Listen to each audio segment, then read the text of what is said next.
पर बनी जेपीसी की बैठक लगातार चल रही है। पूरे देश में बैठकों का दौर लगातार जारी है और उत्तर प्रदेश की राजधानी लखनऊ में भी वक्फ संशोधन पर बनी जेपीसी की बैठक चल रही है। शिया और सुन्नी सेंट्रल वक्फ बोर्ड अपना पक्ष रख रहा है। मुस्लिम वर्ग के प्रबुद्धजन संगठन इसमें शामिल हैं। बता दें कि डुमरियागंज से सांसद जगदम्बिका पाल की अध्यक्षता में ये बैठक चल रही है और ये दूसरी बैठक, इससे पहले एक बैठक अगस्त में हो चुकी है। ये माना जा रहा है कि आखिरी दौर की बैठक है। लखनऊ के एक होटल मैरियट में बैठक चल रही है। अल्पसंख्यक आयोग के सदस्य इस बैठक में शामिल हैं। ओवैसी, इमरान मसूद, मुस्लिम धर्मगुरु भी शामिल हैं। सांसद ब्रजलाल, मंत्री दानिश आजाद भी बैठक में मौजूद हैं। जो समय दिया गया है 12:30 बजे मुतवल्लियों के साथ जेपीसी की बैठक शुरू की जाएगी। जो वक्फ अमेंडमेंट एक्ट है, ये हमारी मोदी सरकार का मुस्लिम समाज के लिए एक बहुत ही, उनके सकारात्मक सुधार के लिए एक बहुत ही पॉजिटिव कदम है। उत्तर प्रदेश की तरफ से हम इस जॉइंट पार्लियामेंट्री कमेटी का वेलकम करते हैं और आज मुझे पूरा विश्वास है कि जो हमारी मोदी सरकार की जो मंशा है कि आम मुस्लिम समाज को विकास की तरफ आगे हम बढ़ाएं, आम मुस्लिम समाज को शिक्षा की तरफ, रोजगार की तरफ, उद्योग की तरफ आगे बढ़ाएं, इस मंशा को और बुनियादी मजबूती मिलेगी। वक्फ की जो संपत्ति है मुस्लिम समाज के डेवलपमेंट के लिए इस्तेमाल होनी चाहिए, उनके विकास के लिए इस्तेमाल होनी चाहिए। यही हमेशा हमारी मंशा रही है और आज वक्फ अमेंडमेंट एक्ट का हम पुरजोर समर्थन करते हुए हम ये उम्मीद करते हैं कि वक्फ में सकारात्मक सुधार के साथ हम मुस्लिम समाज को डेवलपमेंट की नई ऊंचाइयों पर आगे ले जाएंगे। ब्रजलाल जी हमारे साथ मौजूद हैं, जेपीसी के सदस्य हैं और यहाँ पर पहुंचे। आज जेपीसी की बैठक होने जा रही है। सर, क्या कुछ होने वाला है बैठक में, क्योंकि दोनों वक्फ बोर्ड के अधिकारी, कर्मचारी, आवास के लोग सब इकट्ठा हैं, तो क्या ऐसी चीजें होने जा रही हैं? ऐसा ही ये हम लोगों का फील्ड विजिट था। चेयरमैन हैं हमारे माननीय जगदम्बिका पाल जी, और हम लोगों ने जितने इसमें स्टेक होल्डर्स हैं उनसे हम बात करते हैं। और इसके पहले हम लोग मुंबई, अहमदाबाद, हैदराबाद, चेन्नई, बंगलौर, गुवाहाटी, भुवनेश्वर, कलकत्ता, पटना, ये सब हम लोग फील्ड विजिट कर चुके हैं और करीब 30 मीटिंगें दिल्ली में हो चुकी हैं और ये आज फील्ड विजिट का अंतिम चरण है। तो यहाँ पर जितने स्टेक होल्डर्स हैं उनकी बातें सुनी जाएंगी, सबकी बात किया जाएगा और जो रिपोर्ट बनेगा तो जो इस पर इनको क्या कहना है और स्टेक होल्डर ने क्या कहा है उसको समग्र उसको ध्यान में रख करके तो चेयरमैन उसको बनाएंगे रिपोर्ट और उसको पार्लियामेंट को पेश करेंगे। मुस्लिम समाज बहुत डरा हुआ है इस चीज से, कह रहे हैं कि ये खा जाएंगे, संपत्तियां खा जाएंगे, लग रहा है मुसलमानों की। किसी को डर नहीं होना चाहिए। बहुत ही क्लियर किया जा चुका है कि इसमें किसी की संपत्ति नहीं, इसको तो बेटर मैनेजमेंट जो वक्फ की प्रॉपर्टी। और इस वक्त इस खबर पर और ज्यादा बातचीत करेंगे, इस पर विश्लेषण करेंगे कि आखिरकार ये हाय तौबा इस पर चल क्यों रही है। इनवाइट किया हमने खास पैनल को। मुस्लिम स्कॉलर इस वक्त शोएब सिद्दीकी जी हमारे साथ मौजूद हैं। शोएब सिद्दीकी जी, बहुत स्वागत है आपका हमारे साथ इस चर्चा में। आप भी देख रहे होंगे कि दूसरे दौर की ये अंतिम बातचीत है और ये जो जेपीसी बनाई गई है इसीलिए बनाई गई है कि जो हाय तौबा मचा है तमाम लोगों से विचार विमर्श करा जाए। लेकिन बड़ी स्थिति इसको लेकर लोगों का स्टैंड क्लियर नहीं हो पा रहा। आज भी ये बैठक चल रही है, लोग अपनी अपनी आपत्तियों को जाहिर कर रहे हैं। आपको क्या लगता है कि क्यों इतनी आपत्तियां हैं लोगों को इस पर? देखिए मैडम, ऐसा है कि जो कदम वजीर आजम ने उठाया है और उसमें जाहिर सी बात कि हर स्टेट के जो वजीर आला है वो भी इसमें इन्वॉल्व है, कई स्टेटों के नाम भी लिए गए। तो ये जेबीसी की जो मीटिंग चल रही है सेकेंड राउंड की, मुझे उम्मीद है कि ये अच्छी रहेगी, क्योंकि जो इंटेंशन हमारे प्रधानमंत्री का है वो गलत नहीं है। आप देखिए, लेकिन वक्फ की जब बात आती है तो देखिए एक समुदाय को लगता है कि वक्फ जो चीज हमारी है उसको गवर्नमेंट कहीं ना कहीं अपने फेवर लेना चाह रही है। आप देखिए, वक्फ की जमीन का मामला ये हुआ करता था, जो पुराने लोग वक्फ की जमीन दिया करते थे तो उसमें यह रहता था कि उससे जो है कोई गरीब को फायदा हो और वो अपनी जायदाद को दिया करते थे, ना कि किसी जायदाद लेके। तो वो आज तक चल रहा है। तो देखिए जो मीटिंग चल रही है बहुत अहम मीटिंग है और आप ये देखिए इसमें दानिश अंसारी जो मौजूदा हुकूमत में मंत्री है वो भी है और सांसद जो है जो सेंट्रल गवर्नमेंट है वो सब इन्वॉल्व है। प्रधानमंत्री का मेरे हिसाब से इंटेंशन ये लगता है कि मुस्लिम समुदाय को ये ना लगे कि मैं उनकी वक्फ की जमीन को छीनना चाह रहा हूँ। तो मैं ये चाह रहा हूँ कि जो मीटिंग चल रही है, जाहिर सी बात ओवैसी मौजूद है, उसमें कई पार्टी के लोग मौजूद है, मौजूदा जा रहे हैं, लेकिन जो निर्णय निकले सही निकले। अब आप देखिए वक्फ की जमीन जिस तरह की बातें चल रही है, मेरी गुजारिश आपके चैनल से ये भी रहेगी कि वक्फ की जमीन पर अगर कब्जा देखा जाए तो मेरे मुस्लिम समुदाय भाइयों का भी बहुत है। जहाँ पे इसी लखनऊ में कई मैरिज हॉल वक्फ की जमीन पे चल रहे हैं, मल्टी स्टोरियां बनी हुई हैं। तो मुझे किसी टारगेट नहीं करना है। और ये जो प्रधानमंत्री मुख्यमंत्री जो उस पर काम कर रहे हैं वो ये कर रहे हैं जो वक्फ की जमीनें हैं ये आखिर किनके कब्जे में है। तो आप देखेंगे अगर तो 95% तो नहीं कह सकते, 50-60% मुसलमान के हाथ में किसी न किसी बहाने से कब्जा है, तो वो हटाना चाह रहे हैं। मतलब आप भी मानते हैं कि आप क्या कुछ ऐसे लोग हैं जिन्होंने इस पर जबरन कब्जा कर रखा है और इस तरीके के दावे जो है उन पर कुछ होना चाहिए। अच्छा, ऑब्जेक्शन इस बात को लेकर भी है क्योंकि गैर मुस्लिम लोग शामिल हो रहे हैं, क्योंकि अब जो बदलाव होंगे इसमें आगे चलकर जो बदलाव होंगे उसमें जो गैर लोग हैं उनको शामिल किया जाएगा। इसको लेकर भी बड़ी आपत्तियां है। ठीक है, अभी आपके पास मैं वापस आऊंगी, इस पर चर्चा करेंगे। पवन कुमार जैन भी हमारे साथ जुड़ चुके हैं, हिंदू विचारक। पवन कुमार जैन जी, आप भी देख रहे होंगे कि खंड खंड पर हर एक चीज को लेकर विचार हो रहा है और दूसरी दौर ये बताया जा रहा है जिसमें वार्तालाप चल रही है। वक्फ संशोधन पर ये जो जेपीसी बनी है अभी भी संतुष्टि नजर नहीं आ रही है। ओवैसी जी बार बार अपनी जो आपत्तियां हैं वो दर्ज करवाते रहते हैं। इसको आप किस तरीके से समझते हैं? इतनी हाई तौबा क्यों है? मंशा तो सुधार करना है ना सर। जी नमस्कार जी।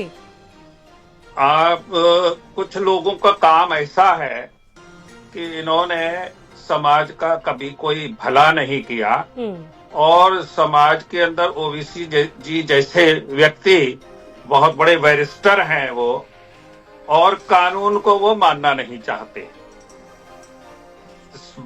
इसमें वक्फ में केवल वही व्यक्ति जो अपनी जमीन है, कोई मुस्लिम, वही वक्फ कर सकता है। अभी क्या चल रहा है कि मुझे किसी भी मौलाना साहब को ये लगे मैं यहाँ पर बैठा हूँ, ये जमीन मुझे ऐसा लगता है वक्फ की है, बस बात खत्म। कोई कोर्ट नहीं, कोई न्यायालय नहीं, नोटिस दिया जाएगा और इसका मुकदमा सुना जाएगा ट्रिब्यूनल में। अरे भारत जो है देश संविधान से चलता है। बहुत बड़ी ऐसे कुछ राजनीतिक कारणों से और जो तुष्टीकरण की नीति कांग्रेस सरकार की रही, वो उन्होंने उसको न्यायालय से हटा दिया और सीधे ट्रिब्यूनल में मुकदमा। मैं आपको बता रहा हूं, अभी मोदी जी और योगी जी और ये चर्चा चलती है कि सारा का सारा जो है ये बीजेपी सरकार के कारण से हो रहा है। 2012 में राजस्थान सरकार ने जिंदल ग्रुप को एक माइनिंग के लिए अगर ये बताइए पवन कुमार जैन जी, यही सवाल देखिए आप लोगों से मेरा रहेगा कि अगर कोई धार्मिक गुरु या धर्म गुरु इसका ऐसी कोई एक्टिविटीज में शामिल है, अगर उस पर कार्रवाई हो रही है, अगर पता चल रहा है कि वो गुनाहगार है, इस तरह की चीजें हैं उसके खिलाफ, तो कार्रवाई हो रही है, तो इसमें किसी को हर्ज क्यों? पवन कुमार जी। हाँ, कोई हर्ज नहीं है। मैं यही बता रहा हूँ कि उस समय कांग्रेस की सरकार थी 2012 में और हाई कोर्ट ने सरकार ने जिंदल ग्रुप को एक जमीन दी थी माइनिंग के लिए, और एक मौलाना साहब पहुंचे, बोले ये हमारी जगह है, वक्फ की जगह है। वो हाई कोर्ट में गए तो उन्होंने बताया कि आर्टिकल नंबर 226 उसके आधार पर हाई कोर्ट इसको सुनेगा। इन्होंने कहा कि हाई कोर्ट तो सुन ही नहीं सकता। हाई कोर्ट ने सुना, उसके बाद में वो हाई कोर्ट ने जिंदल ग्रुप के फेवर में जजमेंट दिया। फिर वो सुप्रीम कोर्ट गए, सुप्रीम कोर्ट ने भी कि ये ऐसा नहीं है ना, आपको ये दिखाना पड़ेगा कि ये जमीन किसने आपको वक्फ की है, जमीन का मालिक कौन है। अभी क्या है इसमें, अगर कोई किराएदार है, मेरे यहाँ पर कोई किराएदार आ गया और उसने ये कहा कि मैं ये जमीन जो है वक्फ कर देता हूँ, बाई यूजर भी वक्फ कर दे रहा हूँ, तो ये कोई कानून नहीं है और भारत में संविधान के अनुसार चलना चाहिए। जी, मैं समझ रही। सिद्दीकी जी, मैं आपके पास आई। उत्तर प्रदेश एक बड़ा राज्य है और आपने देखा भी होगा, शुएब जी आप खुद ही स्कॉलर है, आप इस चीज को बखूबी समझते होंगे कि उत्तर प्रदेश में ही ऐसी कितनी संपत्तियां हैं और कई बार दावे किए जाते हैं वो कितने गलत होते हैं। और जो मेरा सवाल था, अगर कोई ऐसा बड़ा जो बहुत पीड़ित है, इसमें मुस्लिम समाज के आ रही हूँ लोग पवन कुमार जी। मुस्लिम समाज की ठीक है आ रही हूँ अभी एक बार उनकी इस पर आप क्या कहेंगे, क्योंकि बदलाव हो रहे, संशोधन हो रहे, आप खुद इसके पक्ष में रहे शुरुआत से, क्योंकि इससे पहले भी जब बातचीत हुई थी तो आपने खुद कहा कि ये फैसला कहीं से गलत नहीं है, मंशा सुधार करने की है।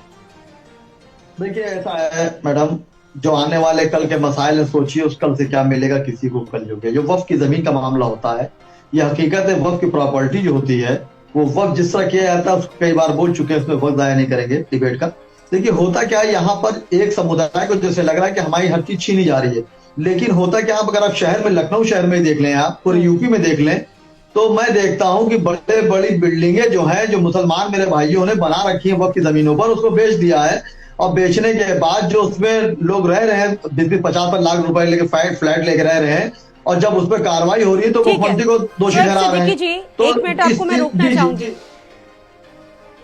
और ये बैठक की पहली तस्वीर है, और जो क्योंकि मैरियट होटल में ये बैठक चल रही है और ये पहली तस्वीर है, और भारत समाचार के पास ये जो एक्सक्लूसिव फुटेज है वो आप देख रहे हैं, बैठक की तस्वीर है जहां पर तमाम लोग मौजूद हैं, लगातार विचार विमर्श किया जा रहा है और देश भर में हितधारकों के साथ बैठक चल रही है, और ये जो विवाद है उसको खत्म करने के लिए लगातार ये जो ज्वाइंट पार्लियामेंट्री सेशन कमेटी को इसका गठन किया गया है, और लगातार दौरे भी हुए, आम लोगों से सहमति ली गई और संबंधित पक्षों ने अपने अपने प्रस्ताव जेपीसी के सामने रखे। लेकिन शुरुआत से आप देखते रहे कि किस तरीके से विपक्ष के नेताओं ने इसका पुरजोर विरोध किया। हालांकि सभी पक्षों से जुड़ी ये बैठक चल रही है और ये दूसरी बैठक है, इस पर चर्चा लगातार हम लोग कर रहे हैं, एक एक खंड पर विचार हो रहा है। शोएब जी, आप अपनी बात कंप्लीट कीजिए। देखिए तमाम लोगों की चीजें इसमें ली जा रही है, सभी लोगों की बातें ली जा रही है और आम सहमति ली जा रही है, लेकिन ओवैसी जी जैसे लोग हैं वो इस पर कह रहे हैं कि